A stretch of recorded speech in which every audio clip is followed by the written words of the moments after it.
As everyone, I'd like to start with a few words about Denis. So I was hired in Denis' group for my first permanent position in 2006. It's been a while now. And actually I spent, I was in his group, in his team during all the life of the Tosca team, I think. Because it was created little time just after I was hired. And so, yeah, this was really a very valuable occasion for me to learn new topics in numerical probability and stochastic analysis, and also to meet a new community which is very well represented here. So this was a very stimulating period for me because we had lots of discussion on these topics with Denis, and so it was really a very nice period for me. So I want to thank you for this, and so that's why I'm very pleased to give a talk here. And so I'm going to switch to the math now. So I'm going to give a talk on a joint work with two colleagues in Nancy, Edouard Strickler and Denis Villemonnet. So Edouard Strickler is CNRS researcher and Denis is maître de conférence. And so about quasi-stationary distributions, and so about Wasserstein convergence of two quasi-stationary distributions. So I'm going to just make some very fast motivation about this study. So first of all, let me consider population processes. So when we defined, as in the work with Sylvie, population dynamics, there's a usual property which is that all these processes eventually go extinct. And so there's an asymptotic behavior which is trivial, except that if you make simulation of the process, then you have this kind of dynamics here, and so you see that you don't see extinction, and it's actually very late. And so there's a need to define some transient stationary state, which is called quasi-stationary distribution. And so we'll see a definition in a few slides, but it's more or less it's a stationary distribution conditionally on non-extinction. And it's been defined since the 60s. And so from the point of view of applications, it's a very useful tool to study metastable dynamics.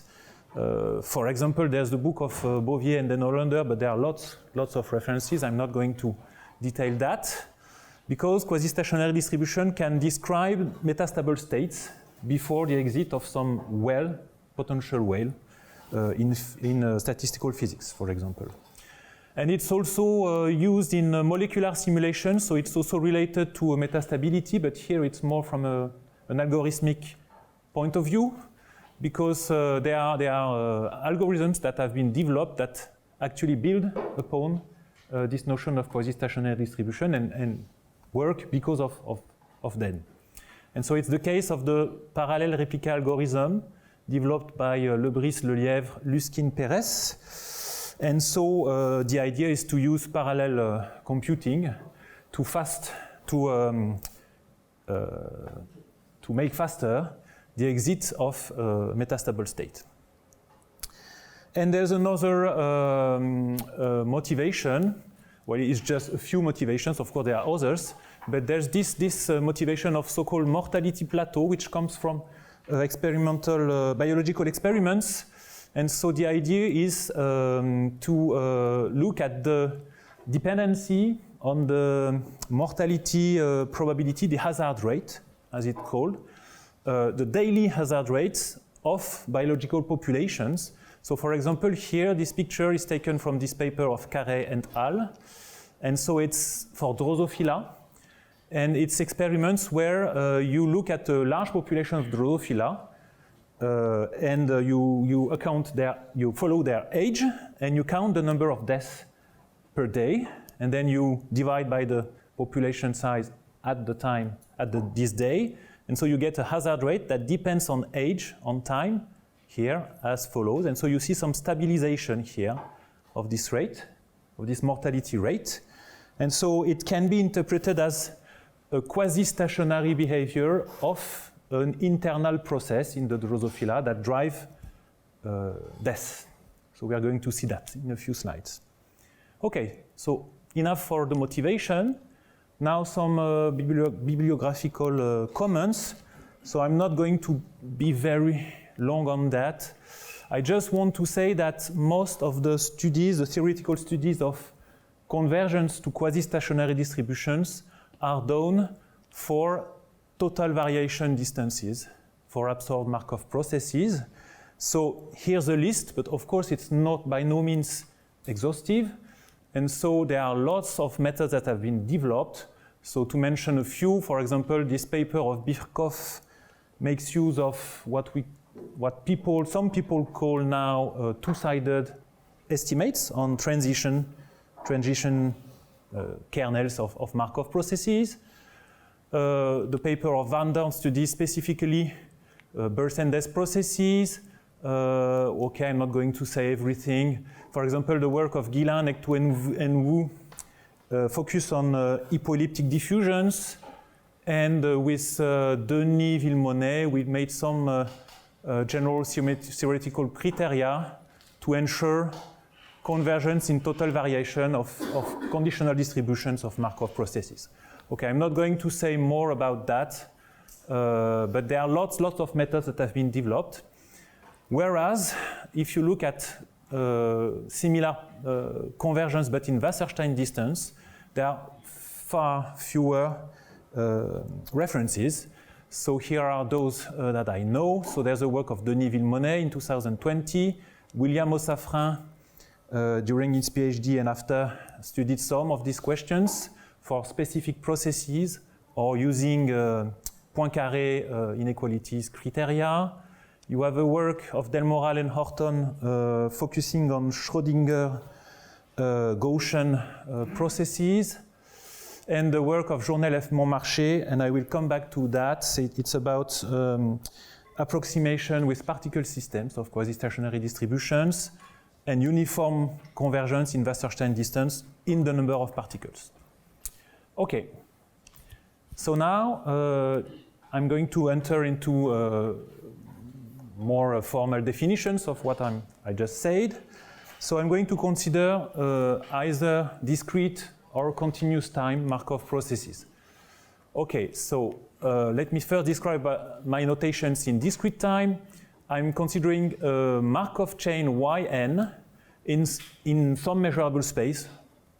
And I'm going to add to this space another point that I'm going to denote by this curly D, which is a symmetry point, and to introduce a survival function P on this set. And so then from this Markov chain without absorption, without extinction, I'm going to define a killed Markov chain X, so evolving in E and D, defined as follows. So it's very natural. If at time n the process is in the set E, then I define the process at time n plus 1 to be equal either to yn plus 1 with the probability P of xn. So P of xn is the survival probability, or go to the symmetry point with the the complementary probability. And of course, once the process is absorbed, then it stays in the set T, okay? So that's the first way to define a killed Markov process in discrete time. And of course, if you make good assumptions on P, for example, if it's bounded away from 1 uniformly, then of course you have almost sure extinction in finite time. So I define tau d as the first hitting time of D, and so it's finite. Okay, so enough for discrete time. Now for continuous time, where it's very similar. So I'm considering a Markov process Yt in the same space, same symmetry points, and now I introduce a killing rate ρ on the set, on the space E, and then I define xt to be either y of t or d, according to depending on the position of time t with respect to the extinction time that I define this way. So it's the first time where the integral of the killing rate becomes larger than some independent exponential random variable, fixed random variable with parameter 1. Okay, so this is very similar construction in the two cases. What I must say is that, as you see, I am only considering here what is called soft killing. So I'm not considering hard killing. That can happen when the process exits some fixed set, and it's immediate in this case. So this is because the results I'm able to obtain in Wasserstein distance only hold for the moment for such processes. But it's still very general. Okay, and so now just a reminder, So now the definition of a quasi-stationary distribution. So as I say, the only stationary state of the process is the symmetry point, but before extinction, it's possible to define what is called a quasi-stationary distribution, alpha. So it's a probability measure alpha on E, and the definition is that if the initial value of the process is distributed according to alpha, then the conditional distribution of the process x at time t, given it's not extinct at the same time t, is still alpha for all time.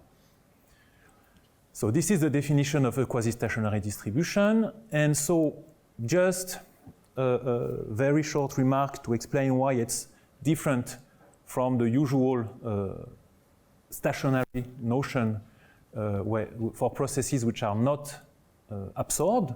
It's, of course, the nonlinearity of the conditional probabilities that are written here. So it's just something that I will come back to in the sequel, just to emphasize that, of course, you have nonlinearity in the initial distribution mu of these quantities, because if I write the definition of the conditional probability here, it's not the same as the integral of the conditional distribution starting from x integrated with respect to mu in general.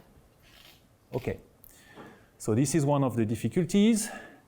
And so the question I want to address is existence of such probability measure, uniqueness, and convergence of conditional distribution, depending potentially on the initial distribution mu. Okay, so now a reminder of existing results. So we developed with Denis Villemonnet in 2016 a criterion for convergence in total variation. So it's written here in details. So let me explain the results. So there are two conditions here, and the result is that they are equivalent to this property here. So this property means there exists a unique quasi-stationary distribution alpha, which is the limit for all of conditional distributions for all initial distributions in total variation with uniform exponential speed. Okay, so this property here solves the question I just posed, and it's equivalent to asking these two properties, these two conditions. So the first one is going to be familiar to those of you who know about Dobling's condition or main and 2D stuff. So it's what could be called a conditional doubling condition. So it says that independently of the initial position x, if I look at the conditional distribution of the process at a fixed time t1 given on extinction, then it's dominating probability measure nu with some weight c1, which does not depend on x, right? So it's if I suppress here the conditioning, it's the usual doubling condition, which implies exponential ergodicity. And now it's a version with conditional distribution, okay? So it says that conditional laws share a common part, which is independent of where we start from. And the second one could be understood as a Harnack inequality. So it says the following. Regardless of the initial position x and of time, it's always, the survival probability is always dominated by the survival probability starting from this same measure nu here, right? So it's saying that there's no place where you can survive much better than from nu. Okay, more or less. And I say it's a Harnack inequality because if you look at this survival probability as a solution to a Kolmogorov equation, well, it's just saying that utx is always less than the integral of uty nu dy, right? So it's comparison of probability of survival in a sense. Okay, so this is one of the things that is known for total variation. So now the question is, what happens in Wasserstein distance? Before giving my criterion, let me just give an example just to motivate why Wasserstein distance. So I'm going to look at what is called by some authors Bernoulli convolution. So it's very simple, it's a Markov chain. Here it's on the set -2, 2, and it's just defined as follows. Yn plus 1 is 1/2 of yn, so it's contracting in this first term, plus some random noise, which is just IID Rademacher random variable, so plus and minus 1 with probability 1/2, right? So very simple. Okay, and you can check that -2, 2 is stable for this dynamics, is preserved for this dynamics. So then I can define a kill chain with some probability P of extinction. And now there's a very simple property is that if you assume that the initial position is rational, then of course, due to this definition, it's always going to be rational. And so the probability of xn being rational given survival is of course the indicator of the set of rational numbers. So this says that you cannot hope anything in total variation, of course. So then, how can we characterize convergence in this case? Well, there's a very simple property, which is a coupling actually. If I define for all initial value x the process yxn as follows, so with the same nose here, very simple coupling, then there's a property which is trivial, which is that there's exponential contraction, pathwise exponential contraction of the process y. So because of that, of course, you expect some convergence. So now, how can we justify convergence to a quasi-stationary distribution in this case? Okay, so for this, it's relevant to look at Wasserstein distance. So I just recall the definition. So there's either, so I'm considering a Polish space, so there's a metric D, right? And I take the Wasserstein distance with respect to this distance D. So it's defined as the infimum of the expected distance between two couplings of the measure mu and nu, right? So this is a coupling definition, and of course you have the dual characterization, the Kantorowicz-Rubinstein duality. And so it's just the supremum of all Lipschitz functions f with Lipschitz norm less than 1. So this is my notation Lip1 of D, right? 1 Lipschitz functions of the integral of f with respect to the difference between the two integrals of f. Okay, so of course with this definition what is super easy is look at the distribution of the unkilled process y. Because of my pathwise contraction property, well, of course, this is just obvious. There's one coupling here, which is the one I presented, which gives this property. And now, what about conditional distributions given extinction? Well, this is less easy. So there are many reasons for that. First of all, it's much harder to define couplings between conditional distributions, because the object we can describe are the process y and the killing events, but not the conditioned distributions. In addition, if you want to look at this distribution, if you write it as a quotient between the numerator and the denominator, you may like to compare the numerator, for example, but then in this case, it's not easy to define Wasserstein distances for the numerators, between the numerators, because there are distributions which are sub-probabilities, right? So I'm looking at the distribution restricted to the survival event, and they need not to have the same mass. So it's very hard, it's not easy to define Wasserstein distances between measures which do not share the mass, the same mass. And there's another reason which I'm just going to illustrate with a very simple example. So I'm still considering my Bernoulli convolution, and I assume a Death Valley death rate. So what is a Death Valley death rate?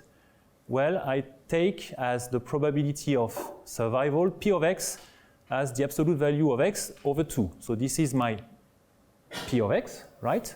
And so now let me just emphasize that I call that Death Valley because here it's killed with very high probability. So the condition process wants to avoid this area. And now if I start close to 2 here, so I take an initial point x0 close to 2, what can happen? So either theta 1 is equal to 1. If theta 1 is equal to 1, well, I'm close to 2. I take my initial number x0 over 2 plus 1, so it's even closer to 2. So I'm getting closer to 2, okay? And now the other possibility is x0 over 2 minus 1. So this is theta 1. This is when theta 1 equals minus 1. And then, of course, if you start close to 2, you're going to end up close to 0, so in the Death Valley, right? So with this in mind, you can understand that when the process is close to 2, well, it has a tendency, when I look at conditional distribution, to get even closer to 2. And so it has an even more strong tendency to get even closer to 2 and so on, right? So this explains the result I give here. So in this case, what can be proved is that actually the Death Valley cannot be crossed in the following sense. If I take two initial values x and y, and I look at conditional distributions, that is possible to make explicit computations and to see that the Wasserstein distance does not go to 0. So actually it's always lower bounded by x minus y divided by 2. So of course, this process, we do not have convergence to a quasi-stationary distribution for this process. Okay, so this is just to illustrate that it's not so obvious as it may look like. Okay.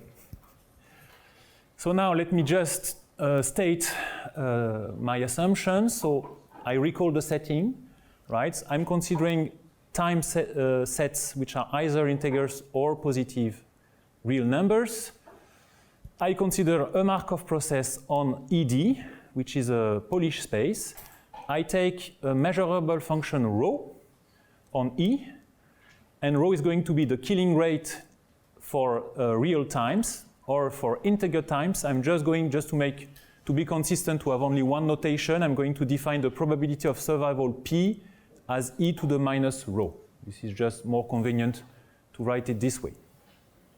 Okay, another convenience for writing down the problem is to use the penalized Markov process setting that is, for example, described in Pierre Delmoral's book.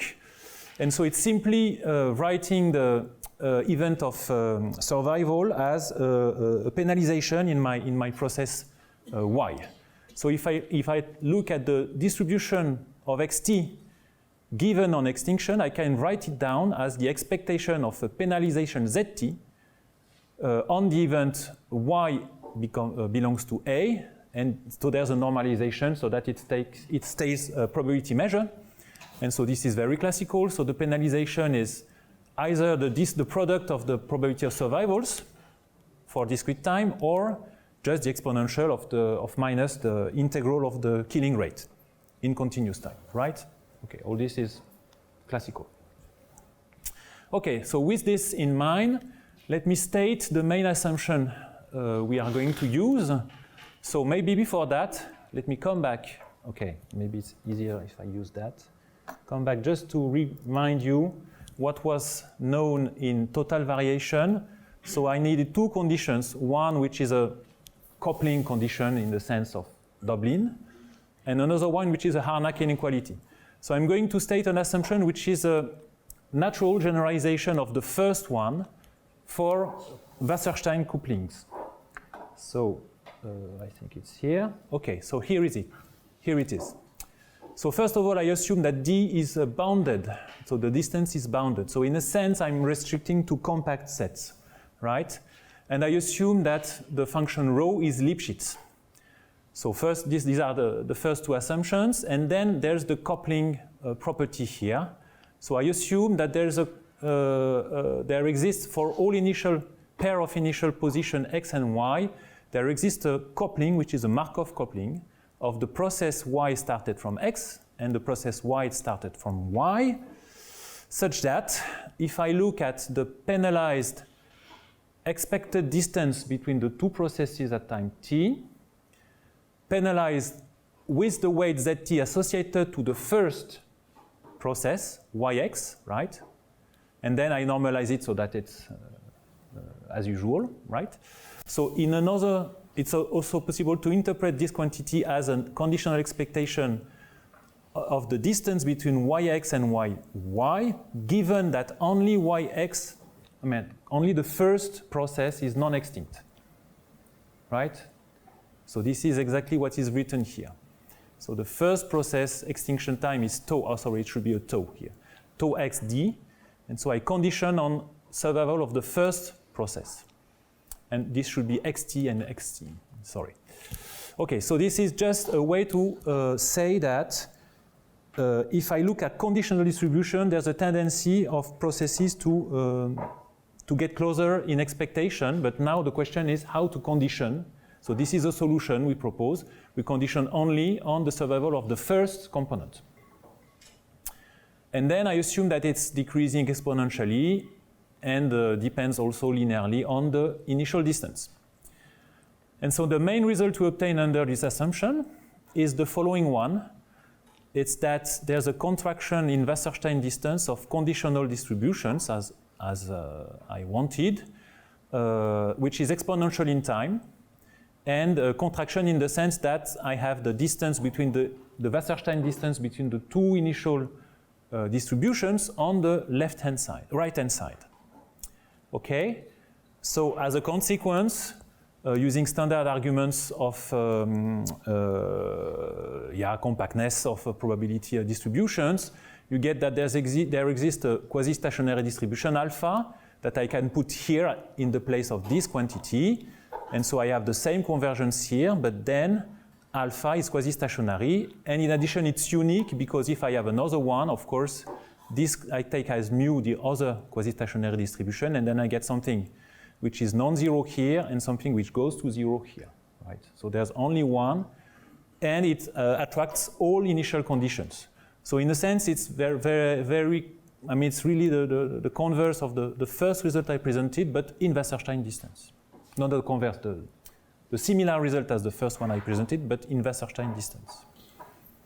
Okay, so now why the previous example of the Death Valley was not concerned by this theorem is simply because if I look at the function rho of x, we call it's minus the log of p of x, well, it's not Lipschitz. So the first assumption here is not satisfied. Okay, so now I have two choices. So how much time do I have? Because I started a bit late, no? Okay, so I'm going to say a few words about the proof, but maybe not enter into all details. So the idea of the proof, okay, first of all, it's natural to introduce this inhomogeneous semigroup here that I denote R, capital R, STT. So it's just the distribution. Okay, so it's a semigroup. I mean, if I shift time by s, I get R of t minus s0, t minus s. And so it's just the distribution of y at time t minus s, so this one here, but penalized up to time capital T minus s, right? So in a way, I'm conditioning a survival up to time capital T minus s. And so if I condition a process to an event which is fixed and which belongs to the tail probability, the tail algebra at time capital T, then I have a semigroup property. And so it's very simple to prove. So if I have R less than T, S less than T, then if I compose R Rs capital T and Rst capital T, I get RT capital T. Okay, and so now observe that the conditional distribution I'm looking at here is nothing else than the operator R0TT, right? If I take capital T equal to small t, well, I just have the conditional distribution I just defined before. But, as I just already mentioned, this is a semigroup which is linear for the left action on measure, right? But the quantity I'm interested in here is the conditional expectation for initial condition mu is not the same as mu R0TT F. Okay, this is just to emphasize that the problem is non-linear in the end. But this problem here is linear. Okay, and so now the key property that makes everything work in the proof is that the assumption I did not make here, I did not make any assumption about Harnack type inequalities, but actually it's implied by my assumption A. So this is basically the key property that makes everything work. It's that under assumption A, there exists some constant C of H such that for any initial position and any time, I can compare the probabilities of survival, okay? So expectation of ZT is the probability of survival. So this is exactly a Harnack inequality in the sense I mentioned in the beginning. Okay, and from that, the path, once we have that, so it's not so easy to prove actually, it's not very illuminating as a proof either. So actually we write here this bound with a constant CH of t, and we have exponential bounds of CH of t, and then we can prove that we have an exponential bound with a smaller exponent and iterate and then get some uniform in time bound. Okay, so it's just the way it works, and I don't have any intuition to explain you more than that why it works. But once we have that, everything is simpler. So maybe I'm not going to enter into all details, but one of the properties that is useful for the computation is this one. So actually, if I look at the distance between yx and yy at a time small t, but I penalize it up to time capital T, right? So it's not the same time here and here. Well, I get similar bounds, exponential bounds as in assumption A, independently of the time capital T here. And so the reason is quite easy. You just applied Markov property at time t here. So you get the z little t, and then you have an expectation of z capital T minus t. And you do the same in the denominator, and then you use the fact that these two expectations here can be compared using this constant CH, and everything works. And then you have a similar property for the difference between the survival, the penalizations. Let me skip that. And from this, it's possible to obtain comparisons between the semigroups I just presented in the beginning, which takes this form. So there's a term which depends on the L infinity norm of the test function phi, and there's a term which depends on the Lipschitz norm, but with this small value, small exponent here, coming from assumption A. And once we have that, actually we are done, because you can manipulate the distance d to change the relative weights of these two terms, and choose a time t minus s large enough to get something small here, so that in the end, with another distance d kappa, I can get contraction here, right? So it's exactly the same quantity as here, but then I have a constant which is beta, which is strictly less than 1, and the same distance d kappa here. And this is true for all functions phi which are one Lipschitz with the same distance d kappa. So then I take the supremum, I get a Wasserstein distance, and then I can iterate thanks to the semigroup property. So this is the proof in a few words. Okay, and so there are other consequences. I'm going to skip that because I don't have much time. Okay, more or less it's just saying that we can control the asymptotic behavior of the survival probability. We can define the Q process, which is a process conditioned to survive infinitely long, and it's ergodic in Wasserstein distance, and we have a quasi-ergodic theorem as well, so I'm going to skip that and just conclude with applications. So first use of this criterion is something more or less obvious actually. So it was included already, this idea was included already in the works of Bertrand Chloé and Marie-Noémie Itaille, and also Luca Journel and Pierre Montmarché used that. And so they both studied particle systems approximating conditional distributions and proved that uniformly in the number of particles you have estimates in Wasserstein distance. And basically they restrict to a case where coupling is faster than killing. So what do I mean by coupling is faster than killing? Well, it's written here. That's red inequality. Okay, so let me explain. Here I'm considering the unkilled process Y.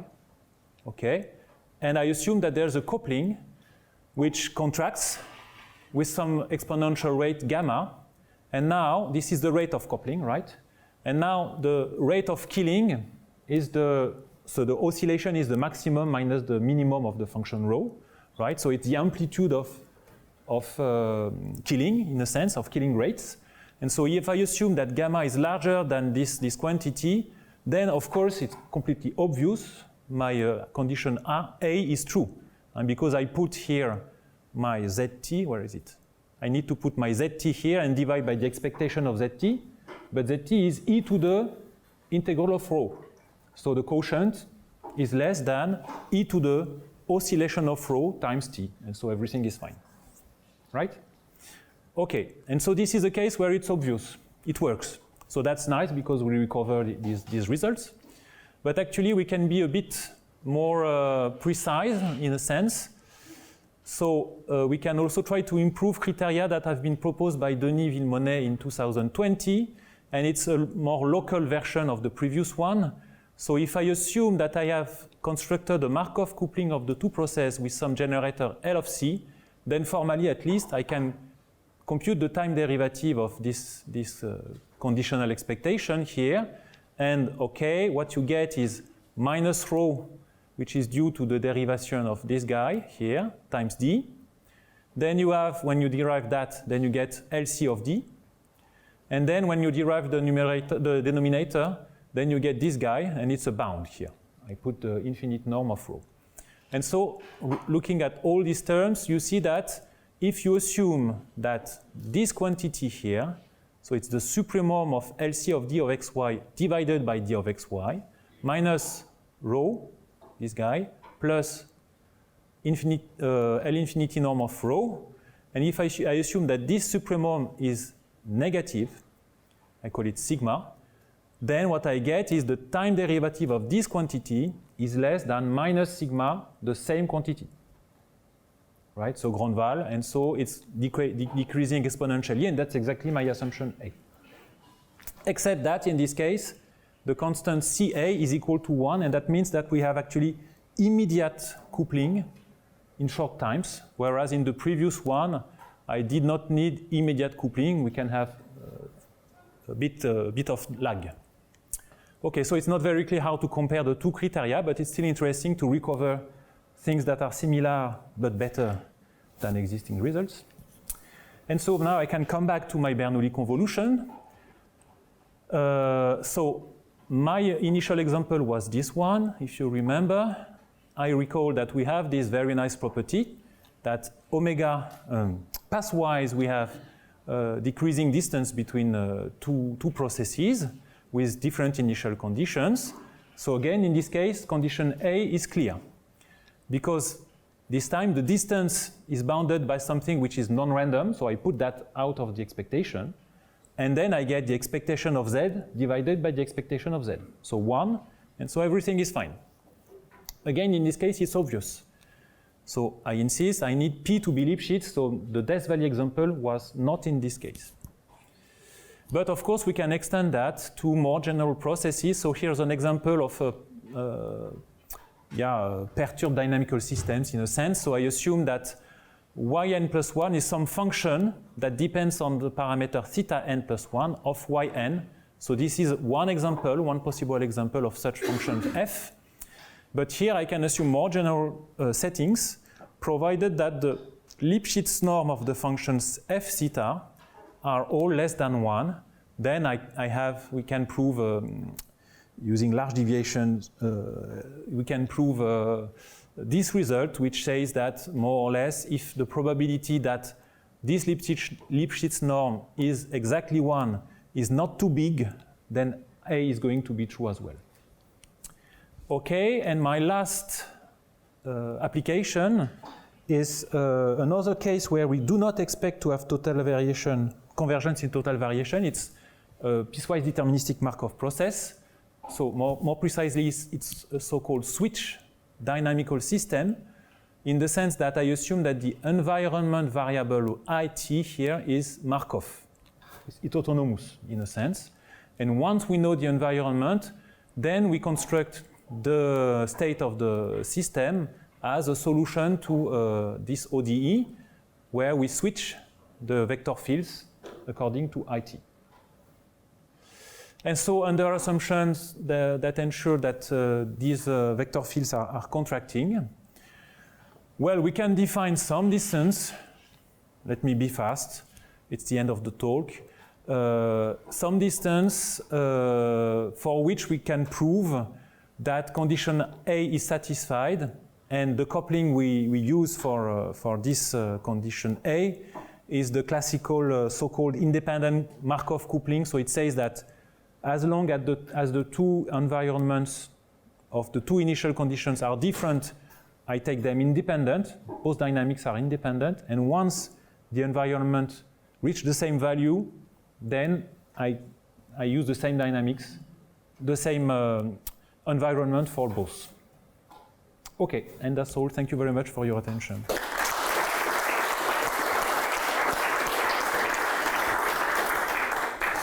Thank you, Nicolas. We have time for one or two questions, remarks.